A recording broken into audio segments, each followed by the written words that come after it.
authorized to fire at will.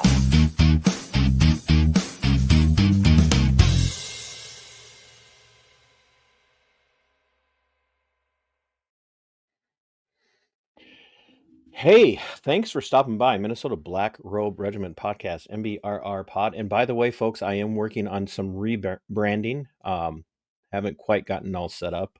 Channel's not going away. I'm still going to be TC. Still going to be the host, craft services, show coordinator, gopher. Well, honest, I'm the only guy. You guys know that by now, but we're working on a rebrand because it's really important. And we've launched a couple of series. We've got Drive Time Dialectics. We've got TC and Friends Monday Night Musings. We've got Libertarian Lowdown, which is what this is another episode of Libertarian Lowdown. So the rebranding is going to cover all of that. So be looking forward to that. And in the meantime, want to give a shout out to the Angry Vet from here on YouTube for being at that show producer level for the show. It's not a paid advertisement, but if you don't know who Kevin the Tav from the Angry Vet is, you should go check him out, because what they're doing to him, they're going to do to everybody who does anything with government accountability. So make sure you go check out Tav. And then a big shout out to IMAV from Subscribestar, who has show producer level support over there at Subscribestar. And it's that time of year, folks. It's TC's wrinkly sweatshirt. I feel really bad for not looking more professional for an incredibly professional former candidate for vice president here in the United States. But he gets what he gets when he gets me when we record. And I don't do any, you don't get special treatment from me. I don't care who you are. So, but well, maybe if I wouldn't do that for Haktua. She's kind of weird too. But I hope you guys enjoy the show today, and I hope you enjoy it enough to share it. But then I hope you also will support the show. Pick a channel membership. There's a join button down there somewhere. I don't know what side of the screen it's on when you're watching, so you have to figure that out. There's a join button here. If you're on Rumble, you can support me through Rumble as well.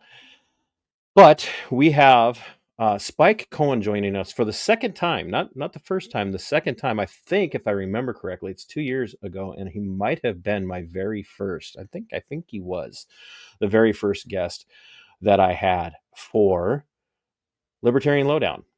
And it was before I was fully committed to the small L libertarian philosophy, that Miesian, paleo-libertarian, Rothbardian kind of perspective. But I hadn't committed. And it's been Spike Cohen more than anybody else that has committed me. And I don't know if that makes me fully officially crazy enough to be in the Libertarian Party. And we'll have to ask Spike when he comes on. He might be able to answer that question. But that's what I've learned so far, is that the inside joke in every Libertarian Party in each individual state has their own inside joke. And shoe on the head seems to come up every time. So I'm my own level of committed libertarian. So without any further ado, Spike, thanks so much for being patient for the opening. So yeah, of course. I've experienced we got it. I've experienced longer openings. I've dealt with people that have. In fact, what am I talking about? When I had my show, I had like 7 ad reads before I would bring it, and it was comical. It would actually end. The last ad read that I would do would be me saying, "Listen, I know you're probably upset at me, and you're saying, Spike, you just wasted 7-8 minutes of my time with all these ads. I'm so mad. I'm gonna sue you. Well, good luck, pal, because I'm gonna sue you first with personal injury attorney, whoever my last person was."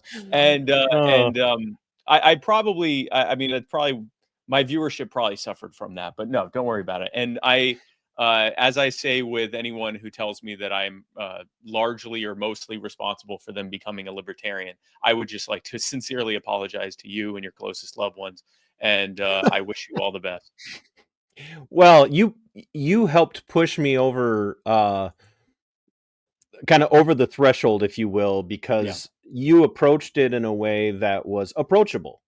And that's one of the things and with a certain amount of cheekiness and sarcasm, which is much needed, and a lot less of, as we refer to it here in the Minnesota, tizzy, the tizzy level. And the tizzy level in Minnesota is very high. It's very, very high. It And can well, be, you yeah. know that because you know Bull. So I do. I so experienced you tizzy firsthand. So yes, absolutely. you've experienced firsthand. Yeah. So, and Bull will not forgive me for this one. So No, we love it's, bull here. We love bull, but yes, well, I'm shilling for my merchandise while you talk. So, of course. um, how? Yeah, I really do think that you were. I think you were my first episode of Libertarian Lowdown. I really do. I think you might have been I the know I was first. So early that was, on. Yeah. yeah. So that's been a couple of years, and the series has survived. No one has fired me as their friend for doing the series. So, um, how's the journey been for the last couple of years? You've been very busy. I have been extremely busy. The short answer is things have just continued to expand. When the campaign ended, and I know I was on your show about a year or two after the campaign ended, Yep. but when the campaign ended, I thought, in 2020, I thought, okay, there's going to be some downtime. I've got, I've kind of built up this platform of and people that are following what I'm doing, and with time, I'll be able to build that into something. When I say that there was almost no halt between the campaign and moving forward from there, I got maybe a day or two of rest. And before I, started answering all the calls and texts and everything of people saying, okay, what's next? And ever since then, we've just been going full throttle. And we officially, after spending most of 2021 doing sort of a proof of concept for You Are the Power, we officially launched in May of 2022, and we have been going and expanding ever since.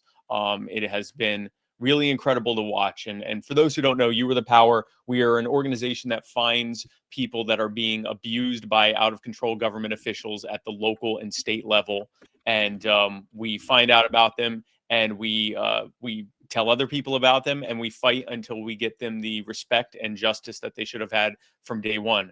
And we don't stop fighting till we win. We've gotten children returned to families who had their children taken from them unjustly by state child protective services. We have had people who were speaking at their city council meetings and exposing corruptions who were arrested. We had their charges dropped. We've had people whose elderly grandparents and great grandparents were living with them, and the state services would come in and threaten to take their family member away from them because they were one generation removed and weren't considered close family, and so they considered it multi-family dwelling. Just absolutely insane stuff. But we were able to get families reunited. We've gotten eminent domain actions stopped. We've gotten abusive zoning regulations stopped. People who were going to lose their homes have been able to keep them, and all of that has happened because we've created and are growing a network of people who, when they find out about these things, they don't just complain about it. They organize, they contact the people that are responsible for doing this, and they don't stop demanding that they stop until they do stop. And we've had a roughly 90% success rate on the causes that we've taken on. It has been absolutely amazing. It's well, and that's one of the reasons why I became enamored of your work. Was it's really kind of right up my alley, because that's really how my channel started in its first days, was to go out to the lockdown protests and the shutdown protests and talk to people on the street. How are these things affecting you? What's this doing to your personal life, to your business, and whatnot? And Yep. Yep. subsequently ended up costing me my career, which, hindsight being what it is, it's not all but entirely bad, but it's really awakened me to a lot of what you're talking about, is people being abused by an oppressive state. Yep. Yep. And it's helped me stay motivated to tell these stories on my level, and here locally, and even in other places, of people reaching out to me from other counties and cities and other states, actually. And how I can't even imagine how you guys feel, because I get inundated sometimes. I break on a story, and all of a sudden people are coming out of the woodwork from the Yep. same jurisdiction. Yep. Like, Exactly. oh my gosh, I have some things to tell you. Can you tell my story? And I'm like, whoa, glad to. Let's talk first. So Yeah. I thought, if it's okay with you, I thought that we could really kind of tie into what you guys do by talking for a couple of minutes about what a personal reason this is important to me in a somewhat funny, cheeky yet serious way. And that's my it's your fault, honestly, because when As I are had you most on the things. first, it's always, yes, most things. And well, we're libertarians, we get to take all of the responsibility for ourselves while Yes, we blame always. someone Yeah, else it's always our fault. Yeah. for what actually happened. Um, but the first time I had you on, we did a couple of promotional spots for the Subscribe Star, and it was um, TC and Spike's Chicken Shack or something like that. Yeah. And so I decided I was actually going to have a chicken shack, and I got myself some chickens almost 2 years ago now, and they're joining us, Spike. They'd like to talk to you if they could. Is this They, live? This is in this is live. live. Yes, they are streaming live right now. This Wow. is the Freedom Flock, and they are This is in their shack. So this is TC's Chicken TC's Shack. Chicken Shack. Yeah. Yeah. And this is the Freedom Flock, and they're called the Freedom Flock, and they have a regular stream, folks. Every Saturday and Sunday, they do 2 to 3 hours of just them with very little interference from TC. But as Unscripted. I was as unscripted, which is really how I live life, Spike. What's happening here is, this is, you're going to get a kick out of this. I got the chickens without asking anybody's permission, Yes. and it took them a year to figure out that I had the chickens, and they only discovered the chickens when they were doing a city tour. And so once a year in the spring, they drive around town to look at people's property to determine what people are doing wrong with their property, to send them a letter telling them to fix their property. And mine Yeah. was Yeah. not only having chickens without a permit, I had a few too many chickens. And Oh so I wow. got a letter. And in that letter, I was directed I could get permission from the city, but first I have to get permission from my neighbors in writing to have chickens. And then I can turn in the written permission along with the permit application and money to maybe get permission from the city to have my chickens. Well, and as you And can I see think, from this live stream, folks, these chickens are a menace.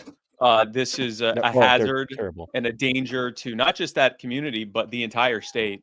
And it's the what you're seeing right now is exactly why we have and need government to regulate things like having chickens on your own property, because without that, you would see this, and this is completely It's unacceptable. chaos. It's It's absolute chaos. insanity. This.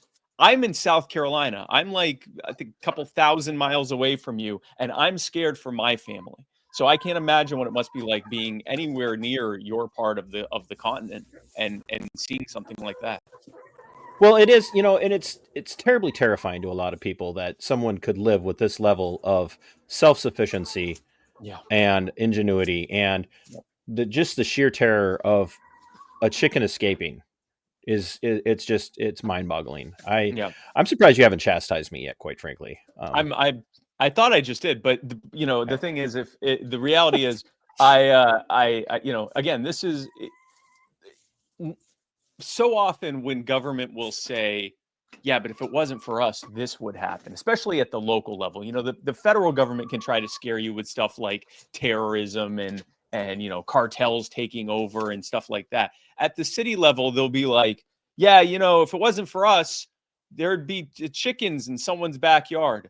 Or if it wasn't for us, I remember I recently saw one where they were like, oh, you guys have a problem with zoning boards, but if it wasn't for us, look at this house. And it was like a house that was like painted purple, and it had this really tall structure on top of it with a spiral staircase that went up to an observation deck. And they were like, imagine having this in your neighborhood. And what was crazy was all of the comments were from people going, that house looks awesome. I'd want to be friends with that person. Or people going, yes, is this house still available? I'd like to buy it so I can have a 100-foot tall observation deck. And it really is like that. the city level government is very often keeping you safe from people doing stuff that really doesn't affect you and you wouldn't know unless they told you, and it might actually be a benefit to you. Like, for example, if eggs were hypothetically expensive and you now have a neighbor that can provide you with eggs, either cheap or at some kind of barter for something you have, you know, they're trying to interject themselves into people building at the micro level, building civilizations built on people creating things for themselves and others. And Right. you know, the city government's mentality, and you know, government mentality in general, but especially the more local it is, their mentality is, you can't do this without us getting a piece of paper with some money attached to it saying that you want to do this. Because in our wisdom, only we have the true wisdom to know whether or not it's okay for you to have 6 chickens or whatever in your backyard. Well, is that not what you elected us for? Really, Yes, is, exactly. kind of you have elected us to be the purveyors of all things wise, and Yeah, uh, yeah, you bring up, like housing, um, or buildings and upkeep, yeah, and just a few years ago, and this is it's an example of consistency. Just few years ago here in the county that I live in, somebody had a run-in with, I think it was a county manager, over something with their property. They didn't like the junk on the property or whatever, and this isn't in a large metro area, or in not that it matters, yeah, but they sent him a kind of a, you need to clean up, cease and desist type letter, yeah, yeah, and the individual painted some things that were inappropriate and for Wise Company on, on their buildings, stuff that you and I would not say about people. right. But, like, they tried to charge this person with crimes because they were pushing back against a system telling them how they had to maintain their property. Yeah, yeah, And I had I had conceived of and then wrote a letter, actually ended up being a guest piece to the, in the editorial section, where I said, look, I despise the things this individual said, yeah, yeah. but I defend to his death his reasoning for doing it, and his freedom to do it. His freedom to do so. Yeah, yeah, And people came unglued, just came unglued. And I've experienced that in the past, but that was the first time, and that was in 2020. That was the first time that I had really experienced just how visceral people's reaction is to pushing back against the state. Again, the Rothbardian idea of the state. And when I discovered what you were doing with You Are the Power, I'm like, oh, Spike's going to cause trouble. he's gonna, and you have subsequently caused so much trouble, well, in a good way. yeah. And We've created good trouble. We find people who, local governments, especially like smaller town and suburban governments, they don't have any pushback. They'll have one or maybe two or a handful of people show up to a city council meeting and complain about something, or they'll be complaining on a Facebook group or something. But it's not usually, there's no real level of organization because most people don't know how to organize like that, and so they kind of fight it locally, and that's the most pressure they'll ever get. And usually all they have to do is illegally block them on social media and make some veiled threats to them when they go to a city council meeting, and that's the end of that. And they can go back to doing whatever the hell they want. And usually when people show up to complain, it's something like, "Hey, fix this pothole," or my neighbors are being loud past the hour where they can, noise ordinance or whatever. noise ordinance, yeah. Yeah, but it's not. There's no organizational level stuff. And so they've kind of, I'm sure a lot of these officials go into those positions, and yeah, there may be a bit busybody, there may be a bit nanny state-ish or whatever, but they genuinely probably wanted to do good. But the longer you're there and realize you can do whatever the hell you want, and nothing's going to happen. You're going to get reelected because you're already there, and most Right. people just vote for the incumbent and they're not even paying attention. There's a corrupting element to that, and all of us are capable of being corrupted. And That's right. being in that situation creates that it incentivizes corruption. It's a perverse incentive for corruption. And so what ends up happening is you'll have these people and who are still convinced they're still the same good people that started in that position, and they're doing horrific things to people. They're stealing their businesses for their own personal benefit or that of someone that donated to their campaign or a friend of theirs or whatever. They're having people's families torn apart. They're taking people's homes from them. They're doing all sorts of terrible things. They're threatening to take their chickens from them. They're doing all these things because at some point they either convinced themselves that this was, it was a necessary thing to make sure there was still order, or they've given up on that and they just do what they want because they can. And what Well, it's in we our rule do, book, so we have to. it's in the rule book. And I mean, sometimes we deal with stuff that it's not in the rule book, or it's in the rule book that they shouldn't be doing that. Yeah. But You mean whatever they it is, go against their own rules? I know I'll break it here first, but yes, sometimes they go against the actual rules of what they're supposed to be doing.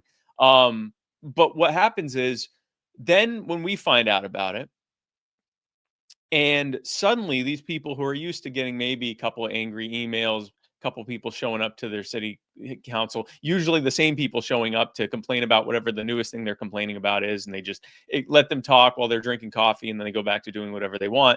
Now suddenly they're getting thousands of emails and phone calls, text messages, and letters and all sorts of other things, all talking about this one family or this one home or this one small business, and they're all really, really upset. And they go onto their social media, and all of their mentions are all of these people, including a lot of people in their city, in their county, in their state, Right. saying it.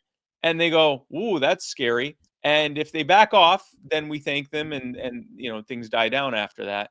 But if they don't, then the next time they have their council meeting, dozens or even hundreds of people show up, and they're talking about that thing again, and they see that there's organization happening in on social media telling people here's where their next meeting is, and they realize a movement was built around this, and if they don't back off, it's just going to keep getting more and more and more intense. And eventually it's going to lead to their neighbors looking at them and going, wow, I can't believe you do that. You did that to that family. That's terrible. And so now it actually affects them personally. And we're very clear, we don't threaten them. Don't let them play the victim. This has nothing to do with what we think of them. It has That's right. everything to do with what the specific actions that they're doing and what we want them to do, which usually is just stop doing that. Remedy And they the do. thing they did wrong. Yeah. Yeah, and like I said, about just over 90% of the time, they do. The judges do back off and let the kid go back with the family. The mayor or the city council do back off of the threats they were making. The police department does release the body cam footage showing that their officers unlawfully assaulted and wrongfully arrested someone, and that their story about what the person they assaulted and kidnapped did was not only a lie, but actually was defamation, and now that person can move forward to sue them for that. So I mean, it's what happens when instead of it is light versus just heat. Instead of just letting people be angry online about stuff Right. without any organizational level to direct that anger, we actually say, here's the thing. And as you're getting angry about this, here's who you contact about it. And we even have a template you can use on our website of wording you can use when you contact them. In case you're too angry to come up with wording for yourself right now, here's what you can tell them about this case, the salient information and what you want them to do. And so we take that and direct it into basically a laser that then can accomplish incredible things. You said something I think is really poignant. One, obviously, everybody who knows me knows I do not advocate for violence at Yeah. all. You Are the Power does not advocate for violence No, at all. no. Uh, but you said something about where the perspective begins to shift from towards the city council or the mayor or the police chief or the Yeah. individuals within the police department or the sheriff's office or whatever, to now what they like to do is they like to make the loudmouth, what the person they consider the loudmouth, to be the radical. Yeah. Like, Yeah. yeah, just don't pay attention to that person. That person, they complain about everything. They don't have anything positive to say Yeah. ever. He's just a That ne'er-do-well. Yeah. Yeah. just a ne'er do well.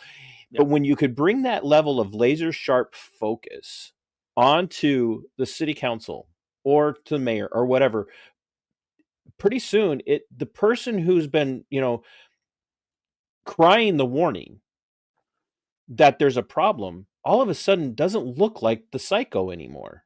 And Yeah. that really bothers them because they've lost credibility in that Yeah. situation. Yeah. They look Let's like the weirdo now. Yeah, absolutely. It's a interesting dynamic in I want to say politics, but I think it's actually just in human, relations in general, human interactions in general. If there's a disagreement between a group and one group significantly outnumbers the other group, then it's very easy for the larger group to just say this person's just just they're curmudgeonly, they're always complaining, you know how they are. It's just very, even if that person's complaints are 100% legitimate and well reasoned, it's very easy to just go, You marginalize them. one guy.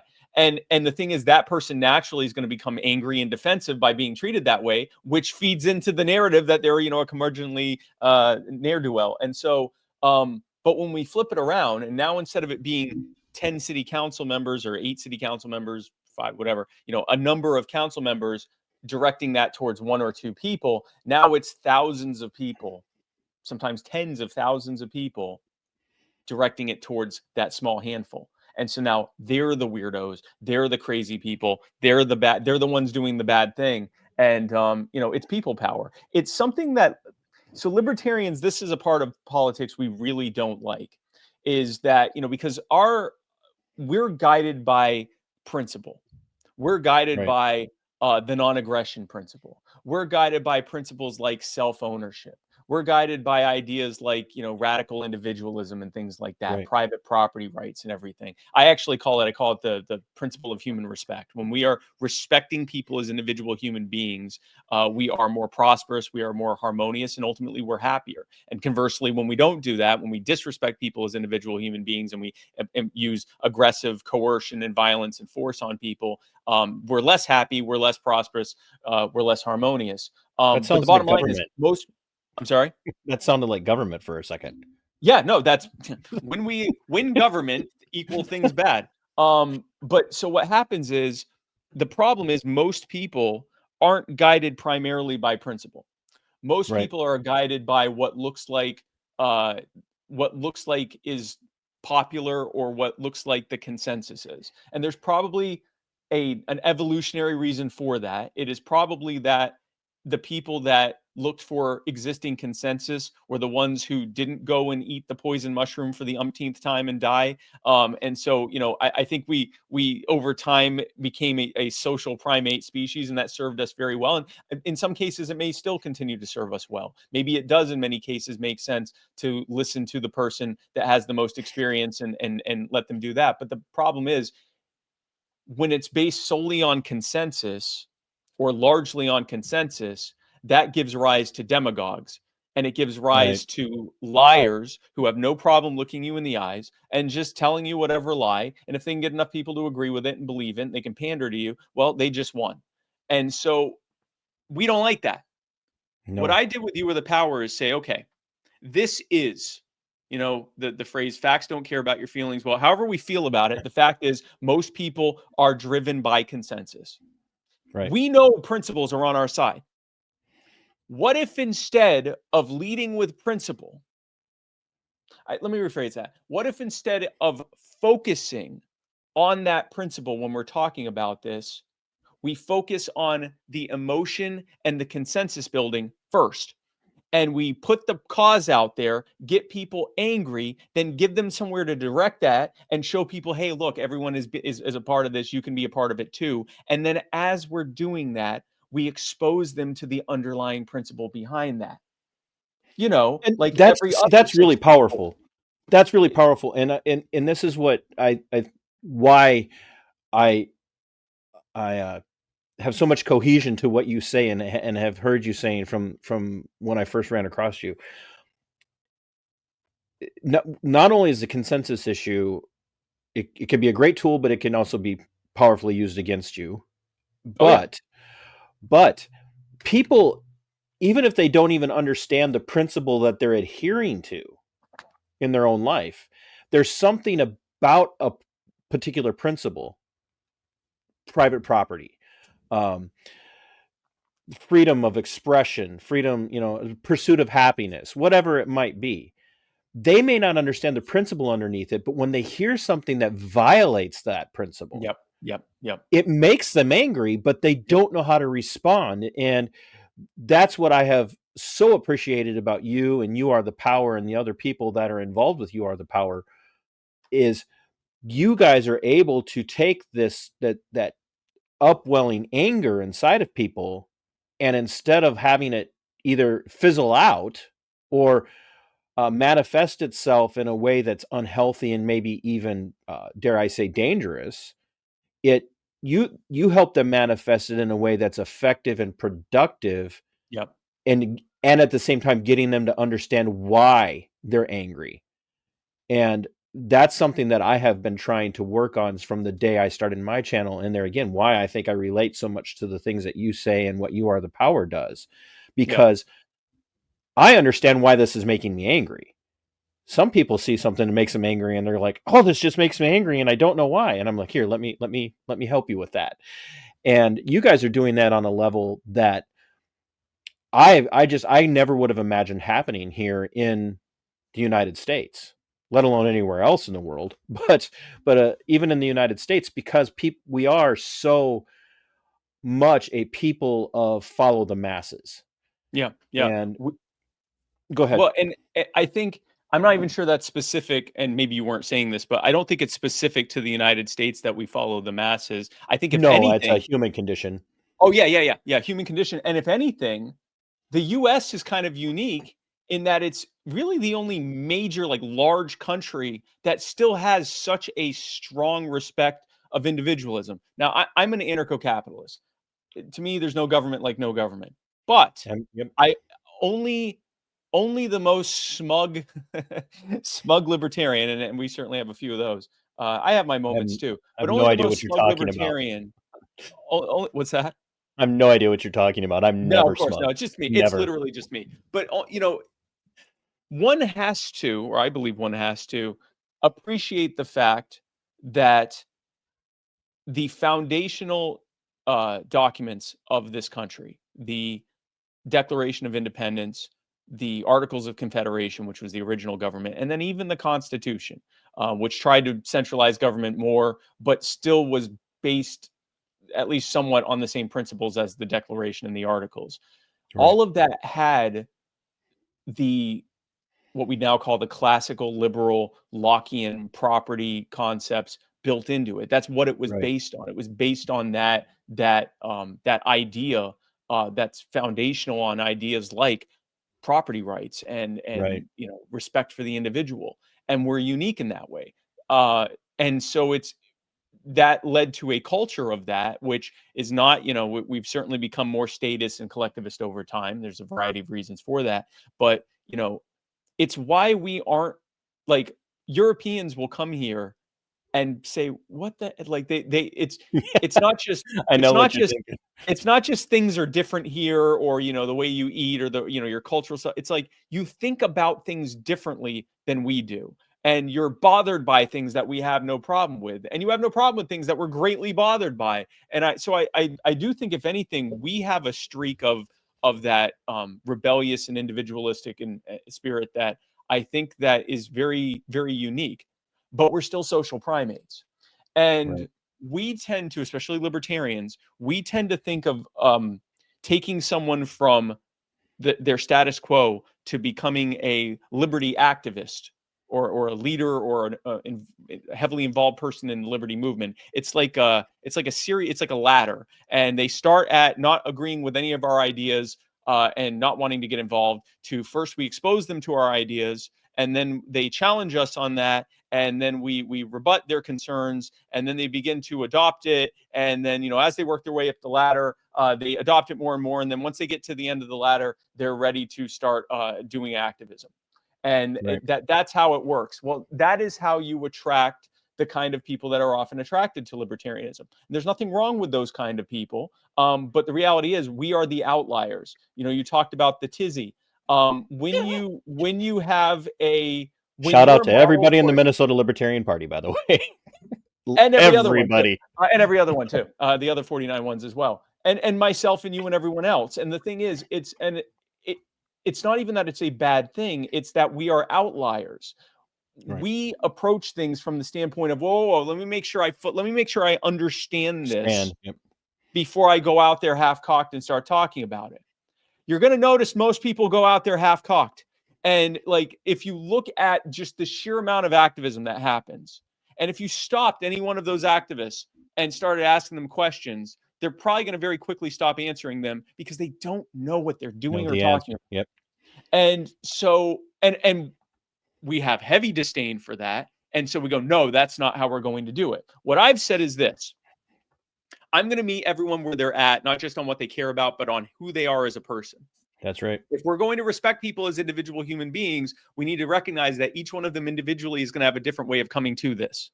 And some of them won't come to it, but the ones who can, so what I do is I start with what I know is going to get them. I look at that, that bell curve of disbursement of new ideas, like I'm forgetting the name of it, but the bell curve of the people that are going to, what is it that's going to make you reach that critical mass of people adopting your ideas? And how do you get those lowest hanging fruit first and then build out from there? And the answer is you start with the thing that's going to connect with them, which is, in this case, the cause, the thing that's going to tug at their heartstrings, the theory that's going, the thing that's going to make them say, wow, I can't believe that someone would do that to someone else. I'm so angry. This poor family, this poor home. Oh, they're going to lose their house. They're never going to see their grandfather again. Whatever, they're going to have, they're going to be arrested and put in prison and they didn't even do anything wrong. And we have to do something about it. And then we give them the people to contact about it.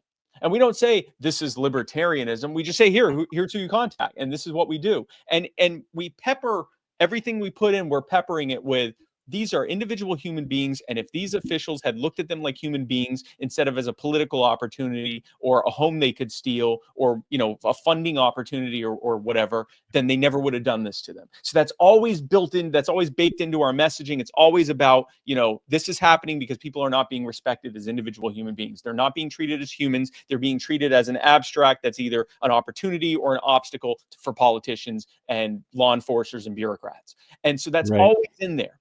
That's always in there, and we get them more and more and more involved. And as we get them involved, then we say, when they come into, they become members of You Are the Power by going to youarethepower.net. And when they do that, now we offer training sessions. We say, hey, we'd love for you to join our training sessions and find out how to become a more effective advocate. Well, now they get even more information about why we do what we do and what our underlying mission is and all of that stuff. And so we allow people to become as involved as they want to.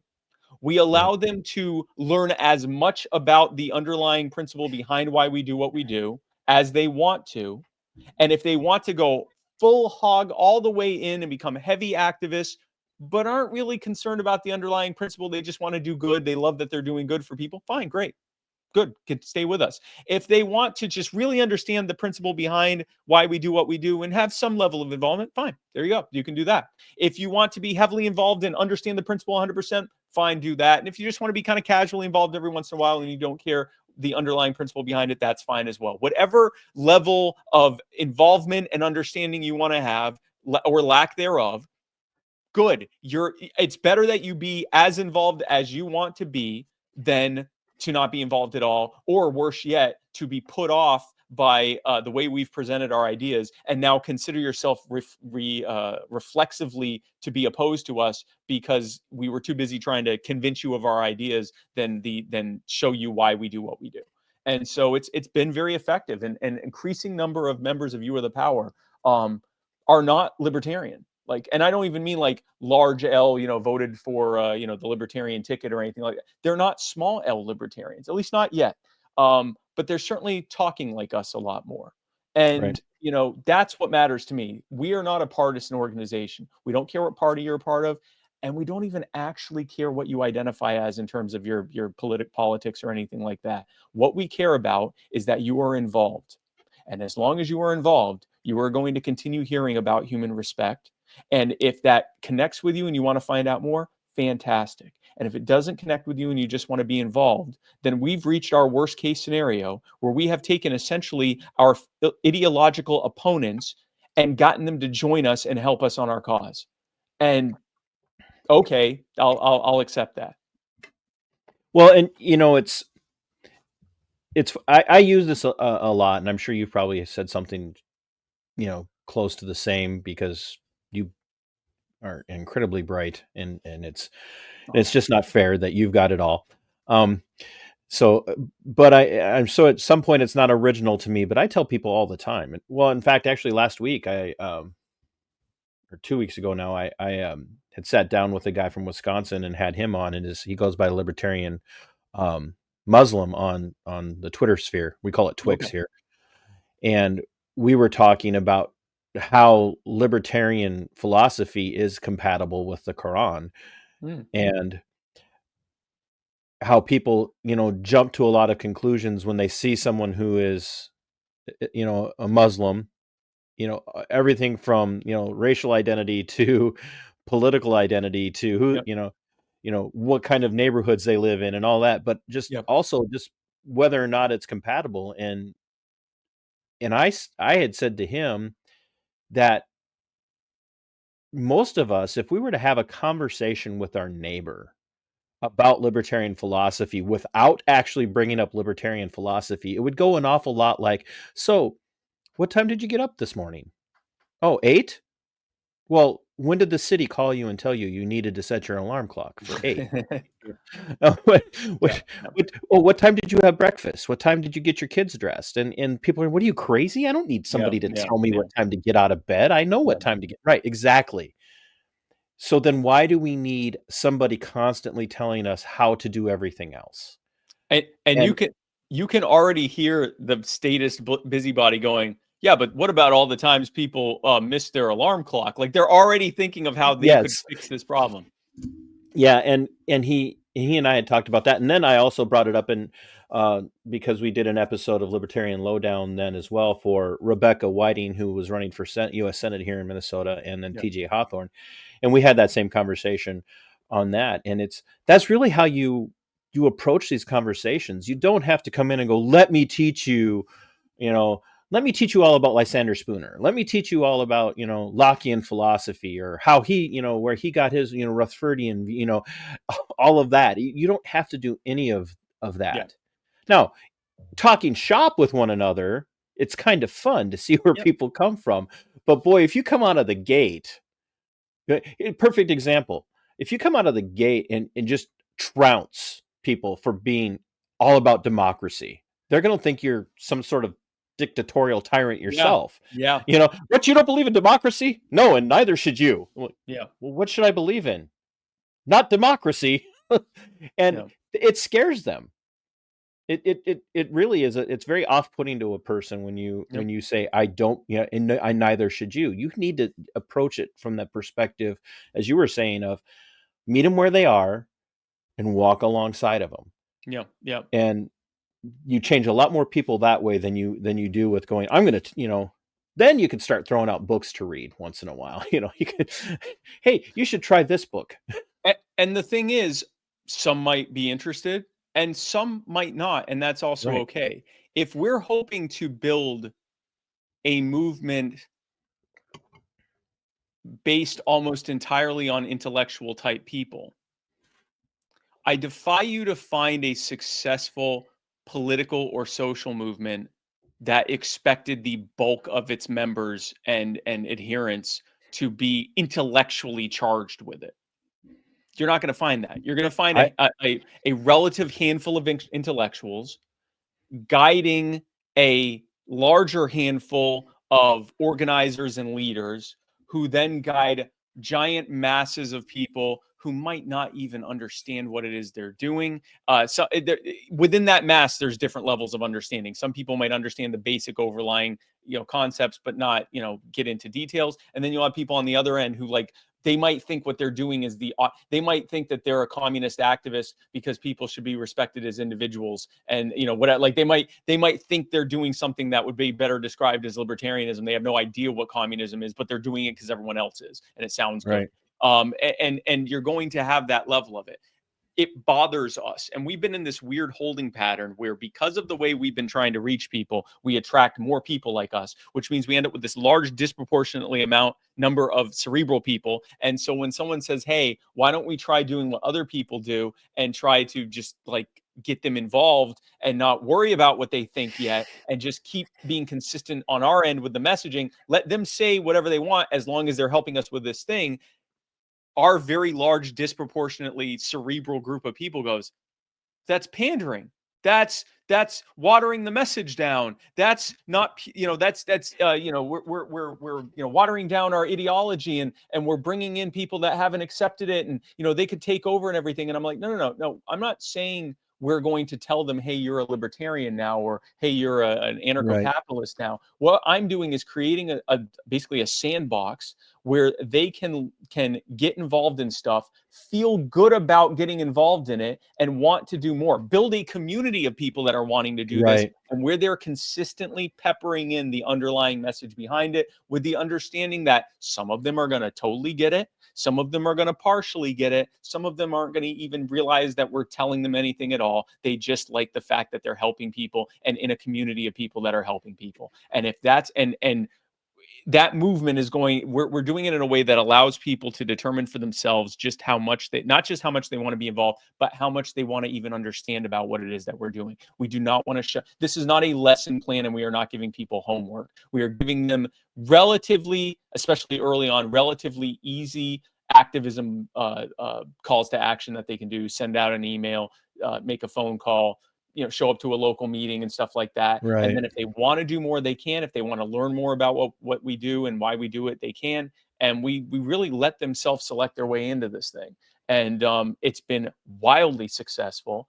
And it's also a very positive side effect of it is that, because my base of members and followers are increasingly not in libertarian spheres, I have realized more and more that I really shouldn't be getting into elections and campaigns and political parties, for or against, because I might have someone who is very active. I know I have people that are very active in You Are the Power. They're very active in being involved in our causes and in all of that. And they're really upset right now that Kamala Harris didn't win the election. And there are other ones that are also very heavily involved, and they would have been upset if Trump hadn't won the election. And there are other ones that didn't vote because Bernie Sanders wasn't the nominee, and there are others that didn't vote Republican because Liz Cheney told them how terrible Trump is. And as I know, I'm seeing the look on your face, and it's No, the I'm same thinking. No, I'm agreeing with you, because I'm thinking Okay. through all of those people. I am actually thinking through all of those people. I'm And internalizing your face, because when I hear these people, I go, oh my God, these people are part of You Are the Power. But here's the thing. but I have an example to prove what you're saying. So finish your Okay. thought. Yeah. So, but they're involved. And I many of them, possibly most of them, may never stop considering themselves to be a Democrat, a Republican, a conservative, of whatever. I don't care. But they are going to consistently be helping us, not just to spread the principle of human respect, but to actually act upon it. And again, the ones who never convert are the ones who are essentially our worst case scenario, which is we are finding our philosophical opponents, as it is, and getting them to want to be involved in what we do in our activism. And if that's the worst case scenario, then I'll take it. But the positive side effect of that is I feel less and less compelled to weigh in on who to vote for or who to vote against, or what party to support or what party to be against, because I don't care. And God forbid I have people get the wrong idea about why it is I do what I do. And so I'm more and more just saying, yeah, you know what, my position on this, I'll talk about a policy. I'll talk about, why I'm against, a tax increase, or why I'm against, more government involvement in healthcare, or why I'm against, involvement in Ukraine, or what's going on in Israel and in Palestine. I'll talk about it on an issues level, but I don't get involved in, what party you should support, what party you should support, what candidate you should oppose or support, or any of that stuff. And when I tell you that has brought years back to my life, and made my social media experience 1,000 times better, you guys don't know what you're missing. Like to only talk about this thing is happening and here's how you can help. Oh my gosh, is it so much better? Which is to not to downplay the importance of the political. They Yeah. are Yeah. crucially important. Yeah. That is a lane that I have currently decided to leave to others while I do this lane. No, I of love it. Building and creating a culture of people that are spreading the underlying principles behind liberty. Now I'm gonna take all the truth that you just said and ruin it. No, Okay, good. No, I need you to. no, I need you to. no, My head is huge right now. all the truth that you just said is actually bore out in politics in the state of Minnesota this year. And I say that because we had Rebecca running in the statewide race for Senate against Amy Klobuchar and Royce White. And Rebecca and her crew, people supporting her, were able to make inroads with both the Democrats and the Republicans this year, not by going, don't you hate the Democrats? Don't you hate the Republicans? But hey, do these people actually factually represent you? And even though Rebecca didn't win that statewide race and we didn't get enough to get us over that 10% threshold that you have to get in Minnesota to be able to forego the petitioning process to get on the ballot. Yeah. He did something that that libertarians have never been able to do in Minnesota, and she got over 55,000 votes. Wow.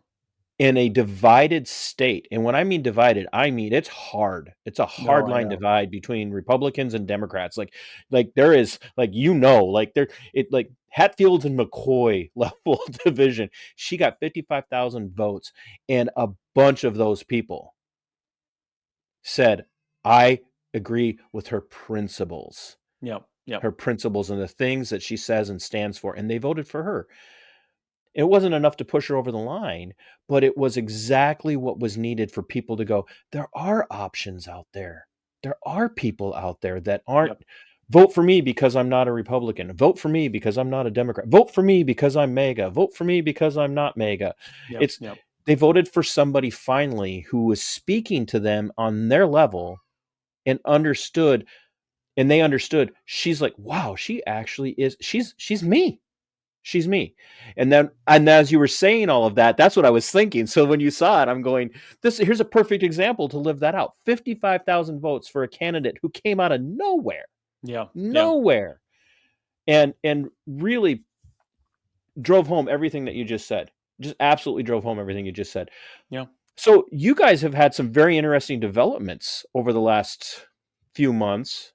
And I just want everybody to know, Spike personally promises if you sign up for You Are the Power, he will come to your house and hold a meeting. Every single one of you. Yeah, we're going to create a tier that funds that. That was just me being cheeky, folks. That is not a just now that I created, what did you say? I'd fly to their house. $5,000 membership tier. That should cover the cost of me flying there and getting a hotel and holding a meeting. And I just want people to know that just because Spike's on the show promoting You Are the Power doesn't mean Spike's personally going to show up to your city council meeting and handle your business for you. It's not a guarantee, but it could happen. It's not out of the equation either. If we're able to build a big enough movement around your case, then I will absolutely be coming out there and speaking at your council meeting. It wouldn't be the first time.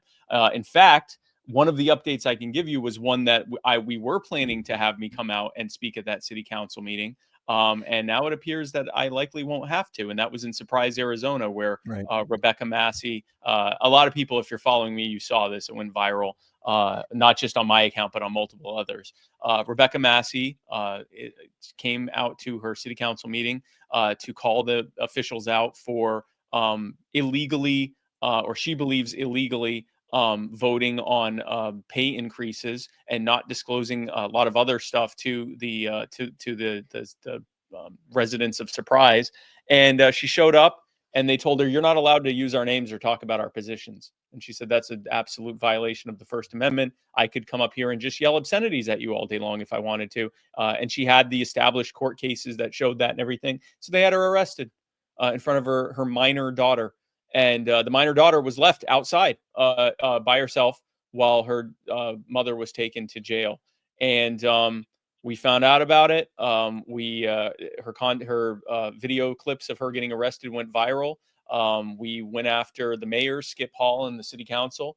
We contacted the investigating officials and all of that. The charges were dismissed by the judge with prejudice. And Rebecca is now going to continue on that fight, and we'll help her as we can. But that happened a couple weeks ago now. And then this week, we had two big updates. I'm actually going to be posting those later this weekend on my social media. One of the a recent family we talked about just 2-3 weeks ago, the Savely family in Tennessee, Mason and Madeline Savely, their son Holston, newborn son Holston, went to the hospital, had some fractures, which we now know were caused by Ehlers-Danlos syndrome. And there was lots of medical evidence showing that he was a medically fragile child and that was what was causing this.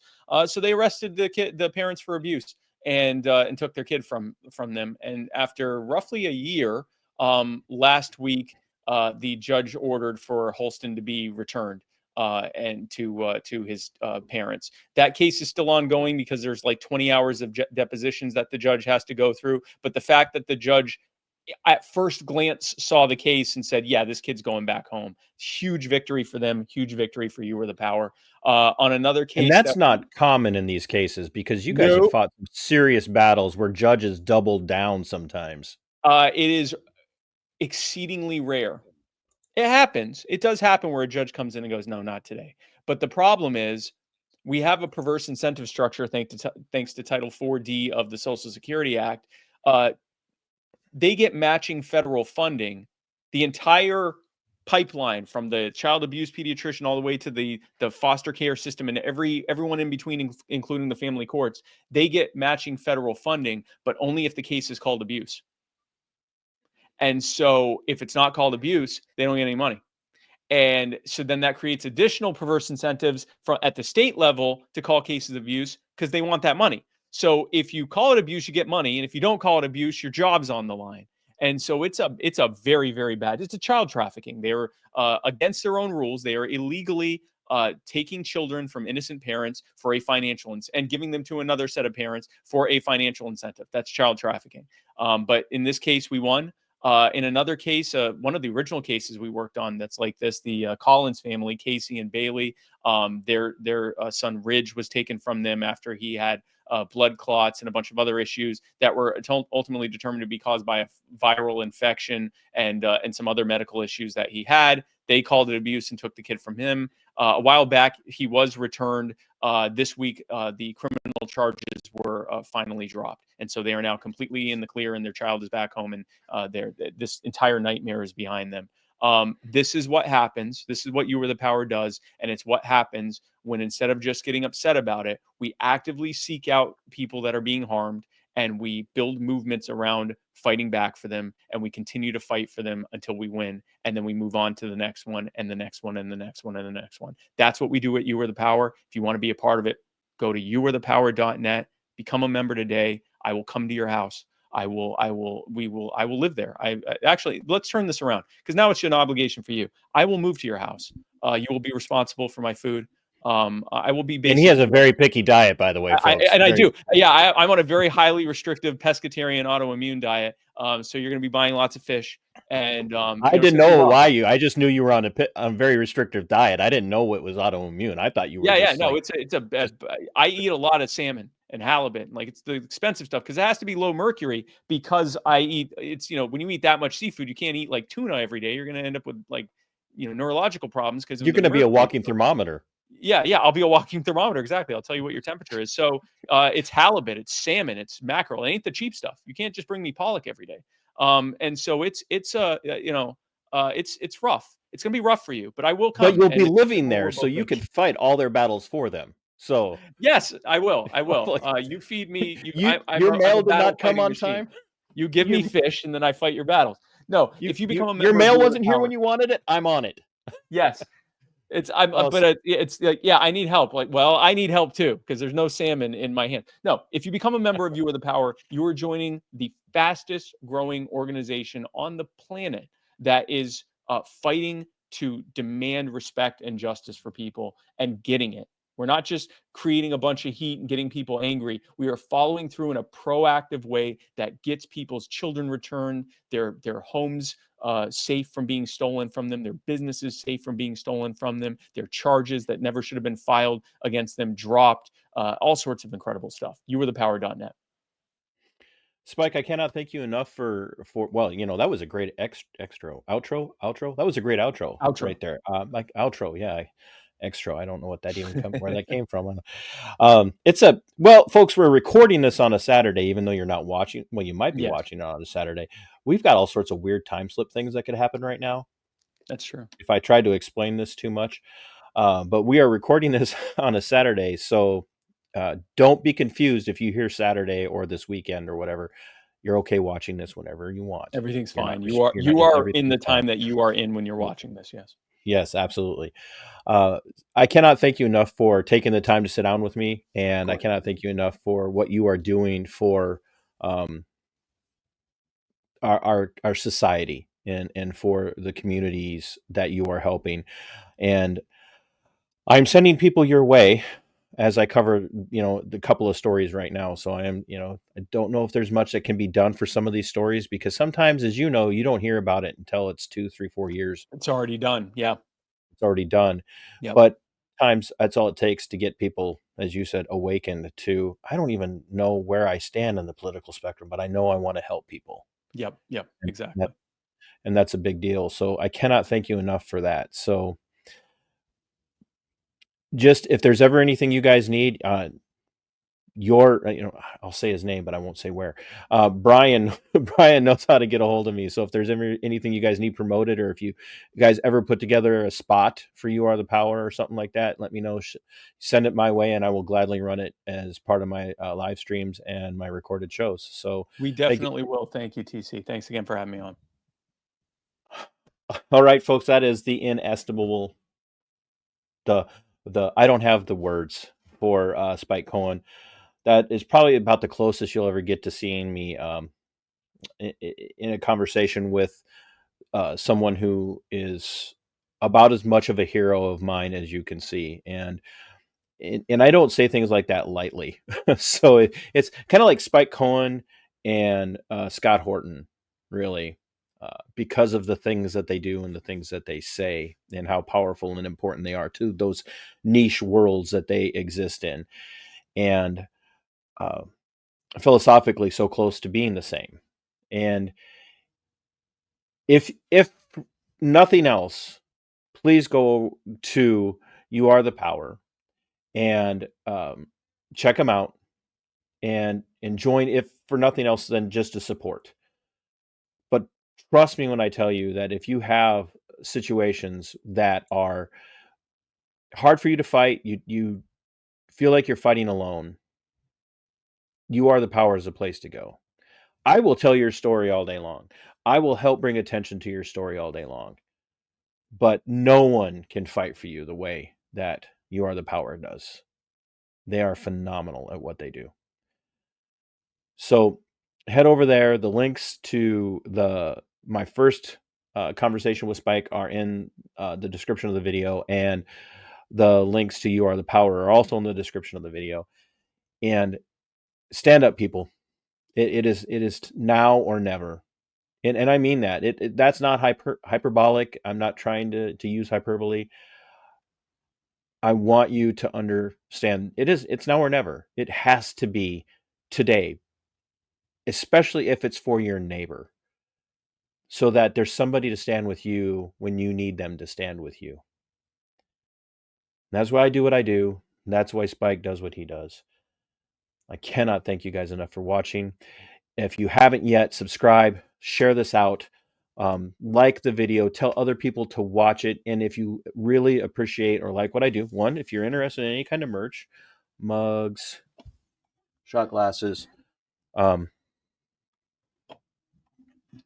the stocking caps, beanies, whatever you guys call it in your neck of the woods, anything like a sweatshirt or something like that. If you're interested in any of that, let me know, and we will gladly work on getting something made for you and get a price to you. So, my friends, until next time, as my dear friend Monica made, fight for your liberty. It is yours. Fight for your freedom. It belongs to you. And sic semper tyrannis. We are going for liftoff in T-minus 30. Stand by for further instructions, Minnesota Black Room Regiment. Secondary guidance systems engaged. Minnesota Black Room Regiment, it will be on my mark.